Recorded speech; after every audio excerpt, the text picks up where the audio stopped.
మంత్రి అనిత కీలక వ్యాఖ్యలు చేశారు. గంజాయిపై ఈ ప్రభుత్వం ఉక్కుపాదం మోపుతుంది అన్నారు హోంమంత్రి అనిత. ఓ టీం ఏర్పాటు చేసి గంజాయి రవాణా వాడకాన్ని అడ్డుకుంటామంటున్నారు.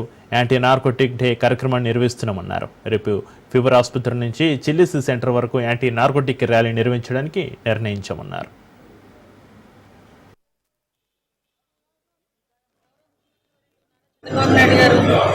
రేపు అదేవిధంగా 26 and 27 కూడా గుంటూరులోని ప్రోగ్రామ్స్ ఉన్నాయి. ఆ ప్రోగ్రామ్ గురించి ఒకసారి చెక్ చేసుకుందామని చెప్పి ప్రోగ్రామ్ షెడ్యూల్ గురించి అదేవిధంగా లోకల్ నాయకులతో అధికారులతో మాట్లాడడానికి ఇక్కడికి రావడం జరిగింది.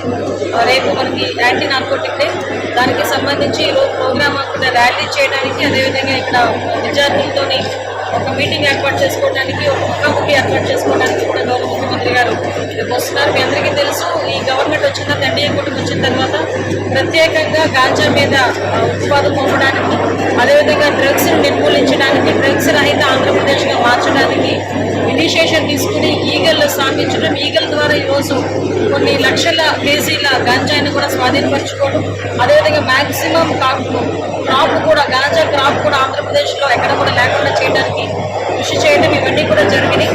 దీని నేపథ్యంలో ఈరోజు యాంటీ నార్కోటిక్ డేకి సంబంధించి ఒక ఉన్నతమైన స్థానం ఉంది. దానికి సంబంధించి దేశవ్యాప్తంగా జరిగిపోయే ఈ కార్యక్రమానికి రేపు సీఎం గారు ఇక్కడ ప్రారంభించడం, మిగతా జిల్లాల్లోని కూడా సంబంధిత ర్యాలీలు కూడా ఏర్పాటు చేసుకోవడం, మీటింగ్లు కూడా ఏర్పాటు చేసుకుని, అవేర్నెస్ క్యాంప్స్ కూడా ఏర్పాటు చేసుకోవడం జరుగుతుంది.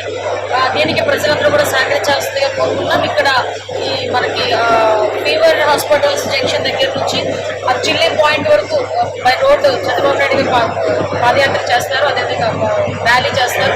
దాని తర్వాత మళ్ళీ ఇక్కడికి వచ్చి మీటింగ్ జరుగుతుంది.